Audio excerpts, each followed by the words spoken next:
Eu diria para você que o livro da Bíblia com maior densidade teológica é a carta que Paulo escreve à igreja em Roma. Seria muito difícil, muito complicado a igreja do Senhor Jesus viver e ter os seus rumos, a sua definição teológica, bíblica, se nós não tivéssemos a carta aos Romanos. É verdade que não é um texto tão simples de compreensão, mas ele é riquíssimo. Por isso você que é irmão em Jesus, eu o incentivo a que você leia a carta de Paulo aos Romanos e releia e reflita sobre ela, porque ela é uma contribuição importantíssima que a palavra de Deus nos dá. Romanos 8, 28, apenas esse verso. E sabemos que todas as coisas contribuem juntamente para o bem daqueles que amam a Deus, daqueles que são chamados segundo o seu propósito. Todas as coisas contribuem para o bem daqueles que amam a Deus. Esta frase, você pode repeti-la comigo na minha versão? Vamos dizer juntos? Todas as coisas contribuem para o bem daqueles que amam a Deus. Espírito de Deus, nós pedimos para que o Senhor nos fale nesta hora ao meu coração, ao coração de cada um de nós. E que todos saiamos daqui, Senhor, significativamente abençoados e edificados pela Tua palavra. E aqueles que nos acompanham pela internet, que de alguma forma a Tua palavra esteja chegando até eles. Em nome de Jesus, amém e amém. É óbvio que quando o apóstolo Paulo escreve à igreja de Roma e ele diz que todas as coisas contribuem juntamente para o bem daqueles que amam a Deus, ele está fazendo referência àquelas situações críticas que nós achamos que a princípio não tem benefício nenhum para nós, apenas nos fazem sofrer. É óbvio que Paulo está fazendo referência àquelas coisas que nos contrariam, que nos trazem desprazer, nos trazem desgosto, e que a princípio nós as julgamos e as qualificamos dessa forma. Ou seja, isso só acontece para o meu sofrimento, isso só está em curso e eu apenas sofro com isso. Não há nada de positivo nisso, não há nada de bom, não há nada que acrescente a minha vida. Estou passando por um tempo de crise. Paulo está escrevendo àqueles irmãos de cerca de 2000 anos atrás, e ele busca encorajá-los a partir desta verdade.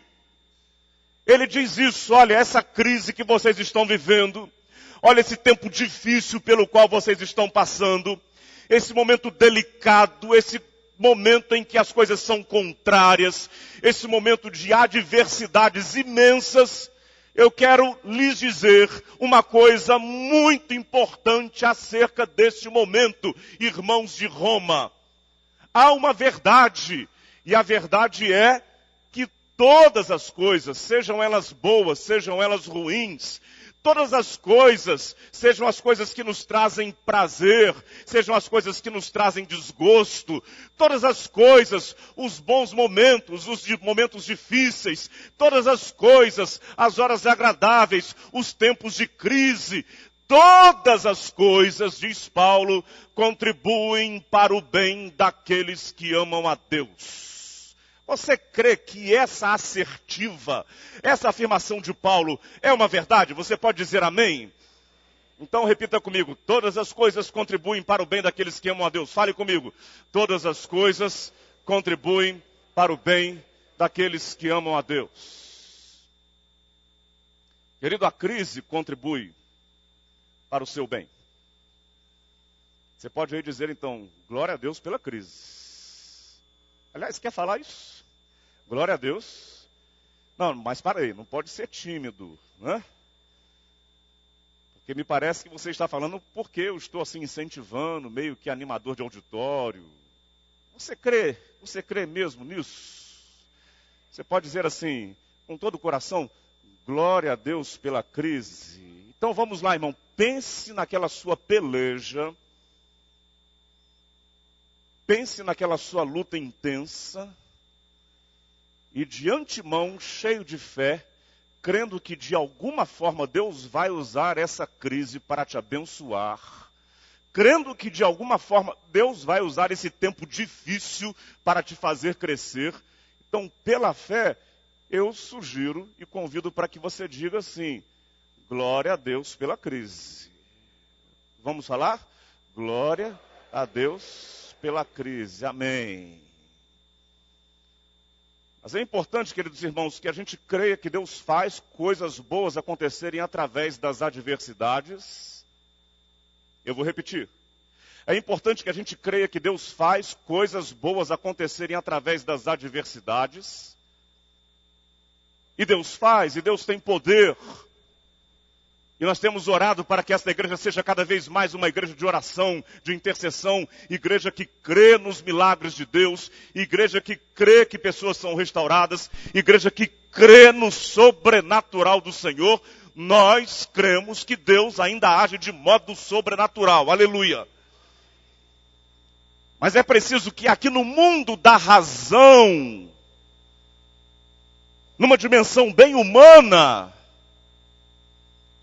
nós tenhamos atitudes e comportamentos e reações que contribuam para que as crises, as adversidades, contribuam para o nosso bem.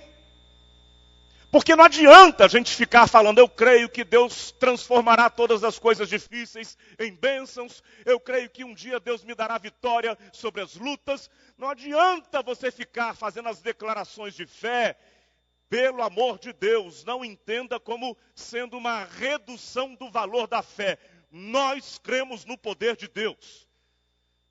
Mas eu quero dizer para você que não adianta você ficar fazendo declarações de fé se as suas ações, se as suas reações nas horas de crise não contribuem em nada para o seu crescimento. Se as suas atitudes em tempos difíceis não auxiliam em nada para o seu crescimento. Deus quer que você cresça, Deus quer que você seja abençoado. Pergunta é: você está fazendo por onde você crescer e ser abençoado? O que fazer em tempos de adversidades para que esse verso de Paulo se cumpra em nossas vidas? Todas as coisas contribuem juntamente para o bem daqueles que amam a Deus. Eu quero te dar algumas dicas rapidamente sobre o que você precisa fazer. Primeira delas, querido, em tempos de adversidade, em tempos de crise, reconheça a sua parcela de responsabilidade na crise. Eu vou repetir. Em tempos de adversidade, em tempos de crise, reconheça a sua parcela de responsabilidade pela crise. Para aí, eu sei que eu tenho sido um pouco insistente em minhas mensagens sobre esse tema, mas eu julgo ser importantíssimo que isso seja muito claro para nós. Em tempos de crise, preciso me analisar, preciso fazer uma autoavaliação muito sincera para que eu veja em que esta crise é resultado de meus próprios erros, em que esta minha adversidade pode ser resultado, consequência de equívocos pessoais, de atitudes erradas, de escolhas erradas que eu mesmo fiz, pecados que eu mesmo cometi, coisas que eu fiz e que acabaram redundando nesse estado de crise. Se você quer que a luta, a adversidade se reverta em bênção para a sua vida, irmão, em primeiro lugar, crê no poder de Deus, mas tenha coragem de olhar para si mesmo e admitir: onde que eu tenho falhado? Onde que eu pisei na bola, como diz a moçada? Deixa eu ser sincero comigo mesmo, onde que eu falhei? Que decisão que eu tomei que não foi a melhor? Que escolha que eu fiz que não foi a mais proveitosa? Que atitude que eu tomei que não foi edificante? Para aí, deixa eu me avaliar em que eu contribuí para esse negócio todo estar aí instalado. Acho que o Brasil precisa pensar assim, sinceramente. Alguns dizem, talvez maximizando a crise, dizem que esse é o pior momento na história do país, em termos de corrupção. Mensalão, petrolão, dizem alguns que está guardada no bolso da camisa dos políticos ainda a crise do BNDES. Não sei aonde isso é verdade ou não, se procede ou não. Mas deixa eu dizer uma coisa para você que é minha forma de pensar, e eu sei que não é muito popular a minha forma de pensar. Preste bem atenção. Acho que é muito pouco produtivo a gente ficar acusando o partido que domina, o governo estabelecido, aqueles... Queridos, nós somos um país cuja cultura é impregnada de corrupção.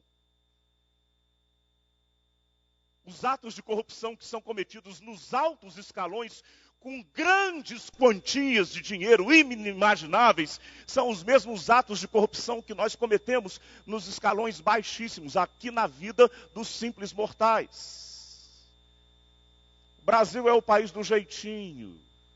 E esse jeitinho não é jeitinho só para sermos mais criativos. O Brasil é o país do jeitinho. O jeitinho para você burlar o imposto de renda. O jeitinho para você ter o ganho que é ilícito, que não deveria ter. O jeitinho para você ganhar vantagem onde você não deveria ter. O Brasil é o país do jeitinho. Portanto, aquilo que acontece lá no alto é o mesmo que acontece aqui embaixo. A única diferença são as cifras, as quantidades. A nossa cultura é uma cultura impregnada de corrupção em todos os lugares, em todos os escalões, em todas as instâncias governamentais, em todas as instâncias de poder. O país precisa passar por uma sacudida. Não estou dizendo que a turma do mensalão não tinha que estar na cadeia, tem que estar na cadeia. Em nome de Jesus, amém, irmãos? Não estou dizendo que a turma do petrolão não tenha que ser investigada. Tem que ser investigada e tem que botar essa cambada. Uma vez perguntaram, né? O que é que você acha da bancada do partido tal? E aí a pessoa perguntou, bancada ou cambada? Então tem que botar essa cambada na cadeia. Mas ao meu ver o negócio é mais profundo. Porque aquilo que acontece lá em cima é o que acontece aqui embaixo no nosso cotidiano. O que isso tem a ver comigo, com você? Querido, em que você tem participado? Qual é a sua parcela de responsabilidade naquilo que não é bom e que está em curso na sua vida? A palavra de Deus tem uma afirmação enigmática. Eu a qualifico como enigmática acerca de Davi. Davi, ele é chamado o quê, meus irmãos? Como a Bíblia o qualifica? Ele diz que ele tem o quê, meus irmãos? Um homem segundo o coração de Deus. Meu Deus, mas se você ler algumas páginas da história de Davi, você vai ficar horrorizado com o que esse homem fez num determinado momento de sua vida. E aí eu paro para pensar aqui com os meus botões. O que teria feito a palavra de Deus afirmar que este homem é o homem segundo, ou foi o homem segundo o coração de Deus? Eu tenho minhas conjecturas, eu tenho aqui minhas reflexões sobre isso.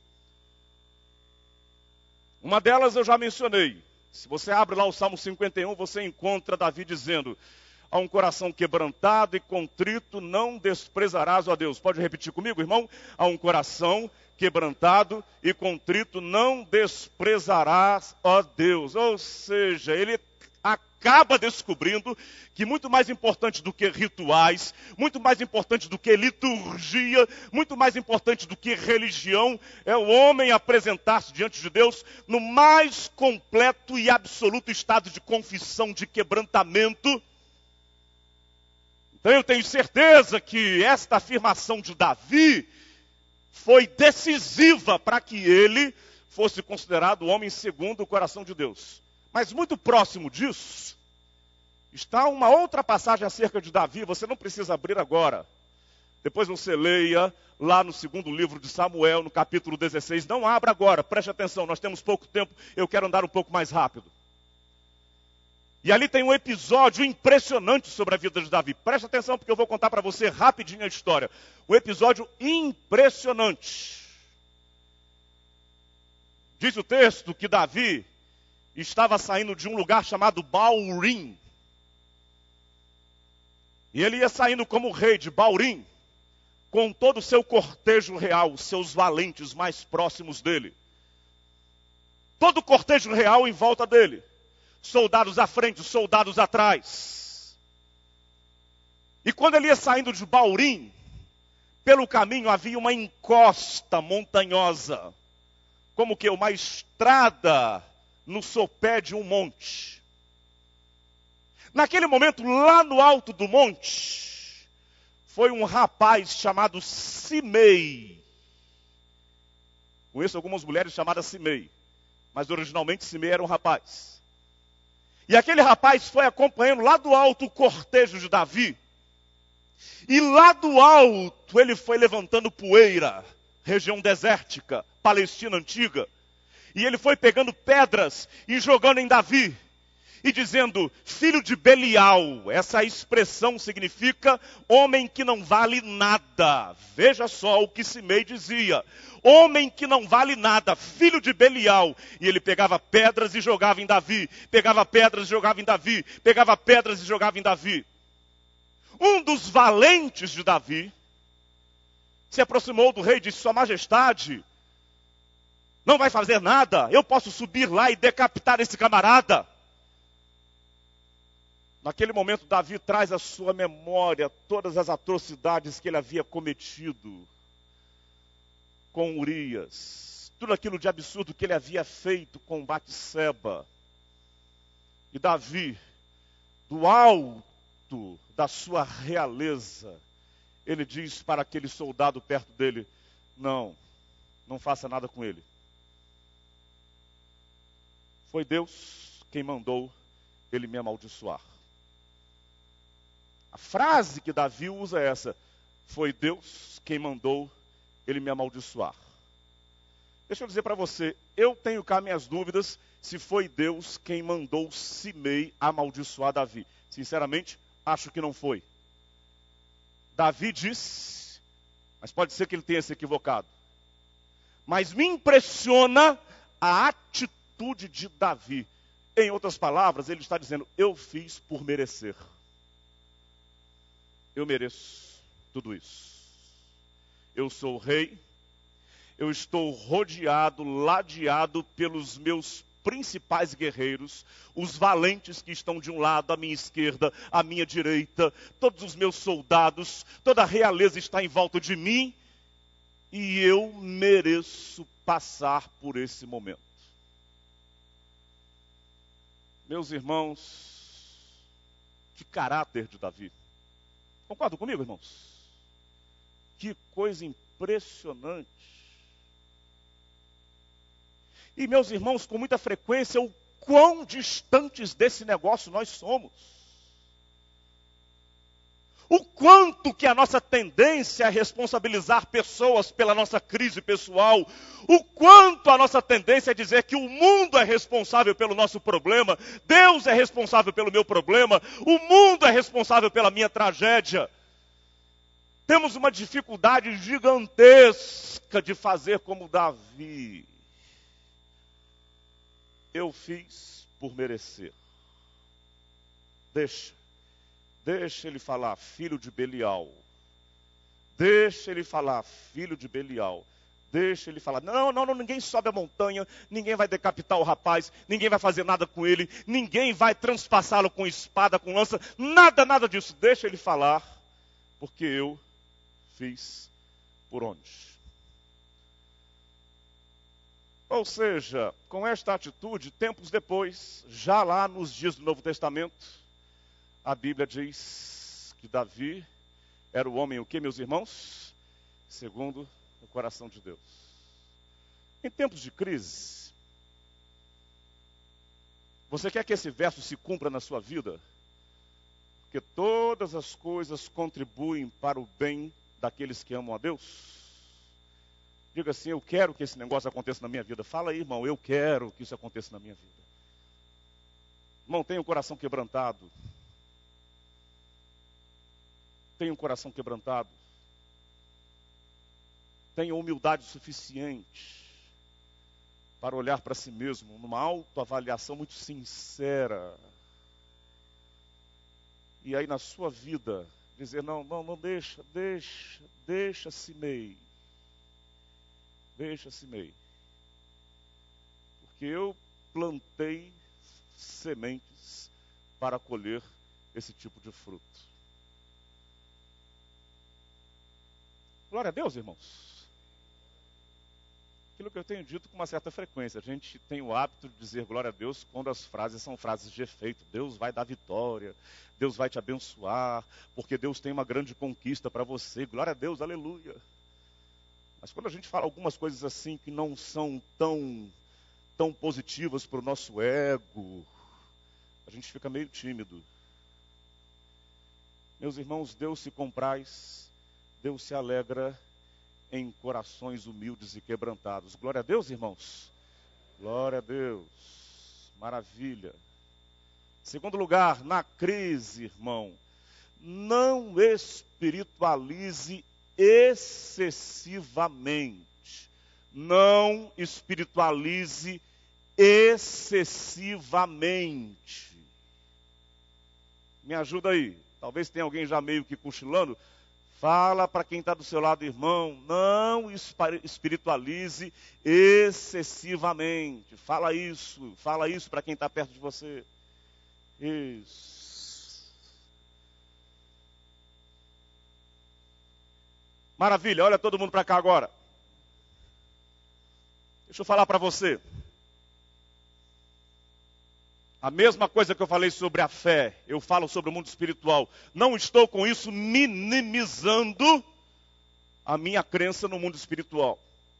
Mais uma vez eu te digo, sexta-feira nós estávamos lá, o Ministério de Intercessão, no 9º andar desse prédio, orando, intercedendo, e nós cremos que as forças do inferno não prevalecerão contra essa igreja, em nome de Jesus. Mas o que é que eu quero dizer com isso? Não espiritualize excessivamente. Porque é uma tendência de nós transferirmos para o mundo espiritual responsabilidades que são nossas. Pouco tempo atrás eu ouvi uma mensagem do pastor, um pastor muito sério, e me pareceu que a experiência que ele contou foi muito digna de crédito. Ele disse que no final de um culto, uma irmã aproximou, pastor, eu quero pedir para que o senhor ore por mim, porque o devorador está batendo na minha casa, o gafanhoto migrador está perturbando a minha vida financeira. Pastor, o senhor ora repreendendo esse negócio todo? Eu oro, irmão. Pastor, o meu cartão de crédito está estourado, eu não consigo mais pagar, mas isso é obra do devorador, isso é obra do capeta. Pastor, irmão, eu oro sim. Então você faz o seguinte, você pega lá a sua fatura do seu cartão de crédito, traz aqui no domingo que vem, porque nós vamos impor as mãos sobre a sua fatura do cartão de crédito e Deus vai abençoar e nós vamos repreender o devorador. É mesmo, pastor? Sim, vamos repreender o devorador em nome de Jesus. Amém, irmãos? Pois bem. No domingo seguinte, a irmã foi a primeira a chegar na igreja, trouxe a sua fatura do cartão de crédito, com o cartão de crédito. O pastor, vamos lá, irmã, vamos primeiro observar aqui onde está a obra de Satanás no seu cartão de crédito. Vamos lá, deixa eu olhar aqui. Me dá aqui a fatura, irmã. E aí ele, deixa eu procurar aqui. Deixa eu ver aqui, tridente. Onde o diabo usou o seu cartão de crédito para comprar um tridente, 2 tridentes. Ué, não estou achando um tridente aqui. Não tem compra de tridente com o seu cartão de crédito. Pastor, você está brincando comigo? Não, estou falando sério. A irmã não disse que o diabo está usando o seu cartão de crédito? Então, ele deve ter usado para comprar um tridente, 2 tridentes, 3 tridentes. Deixa eu procurar aqui uma capa vermelha, daquelas bem feias, né? Deixa eu ver se ele comprou. Também não estou achando capa vermelha, não estou achando capa preta. Pastor, você está brincando comigo? Minha irmã, o pastor disse, o diabo deve estar lá no inferno quietinho, dizendo o seguinte, eu não tenho nada a ver com isso. Me deixe em paz. Eu não usei cartão de crédito de ninguém. Mas a irmã chegou toda convicta. O diabo, o maligno, está usando o meu cartão de crédito. Vamos repreender o devorador da minha vida espiritual. Você entendeu o que eu quero dizer para você com isso? Tenha cuidado para que você não esteja transferindo para a dimensão espiritual, para o mundo espiritual, algumas coisas que são eminentemente de responsabilidade pessoal. São coisas que são pertinentes a esse mundo. Se você quer crescer na crise, aprenda com a crise. Se você quer crescer na crise, tenha discernimento para saber aquilo que você tem feito, que você precisa corrigir. As coisas que não podem continuar presentes na sua vida, talvez não seja pecado não, talvez não seja nenhuma transgressão, talvez sejam coisas que não são boas, não são edificantes, que não contribuem para o seu crescimento, não contribuem para o seu avanço, e que você insiste em consertá-las na sua vida.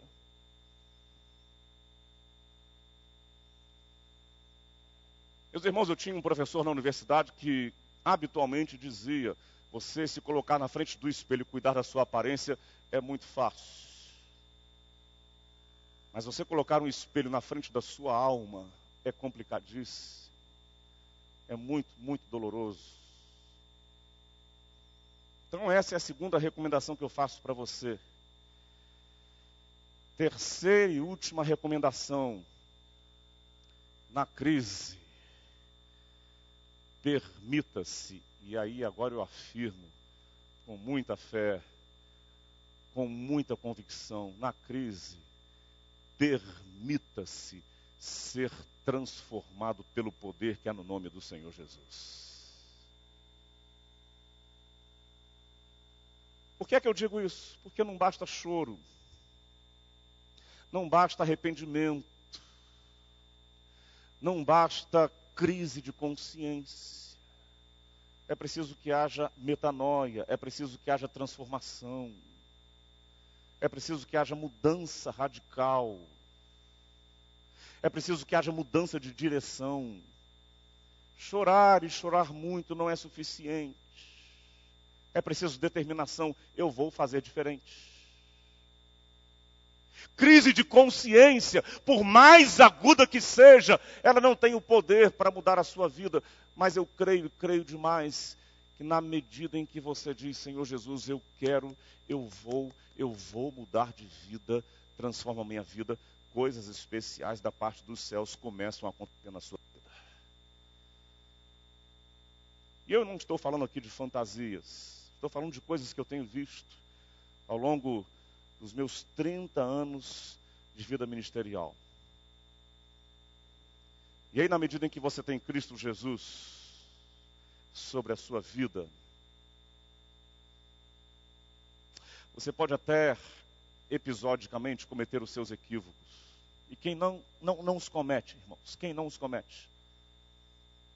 Você acha que eu estou aqui nesse púlpito e porque eu sou pastor, eu estou imune a esse tipo de mal, isento desse tipo de possibilidade?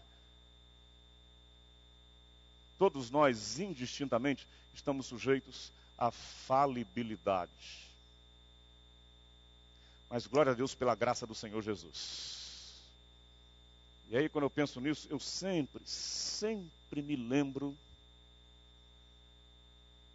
daquela história de um dos maiores pianistas polonês que viveu no final do século XIX, início do século XX, chamado Paderewski. Exuberante pianista, conhecido pelos seus longos braços, muito, muito rigoroso. E um dia, em um dos seus concertos, o piano estava lá na plataforma, o auditório lotado. Conta-se que a mãe de um pequeno menino de 6 anos de idade queria muito incentivar a musicalidade no seu filho. E ela o levou e sentou com ele ali no primeiro banco, na primeira fileira.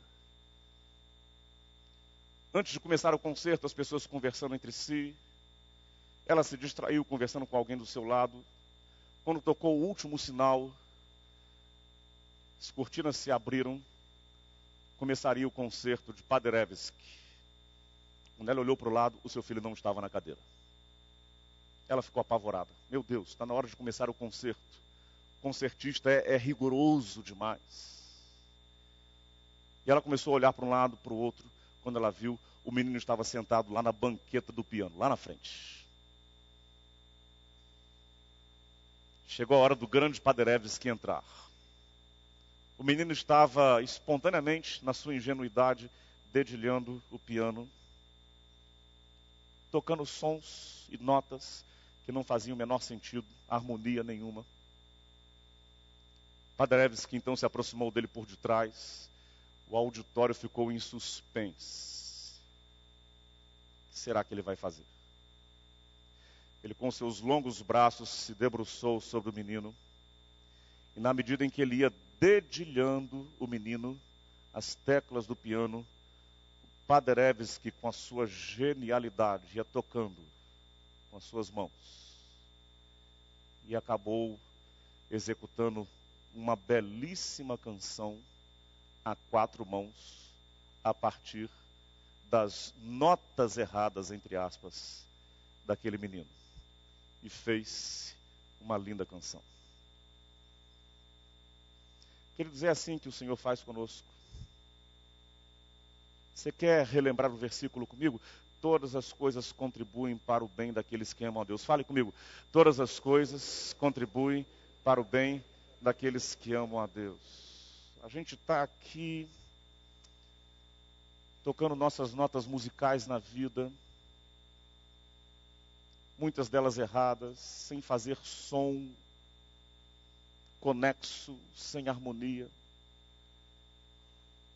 E Deus, que nos ama, se debruça sobre nós e vai compondo uma canção maravilhosa. Glória a Deus por isso. Mas aí é preciso que você permita ser transformado, que Ele haja, que Ele atue na sua vida, que você se renda aos pés do Senhor Jesus. Que você tenha essa graça, essa bênção de experimentar isso. É o que eu desejo para você, com todo o meu coração. Amém. Feche os seus olhos, vamos orar.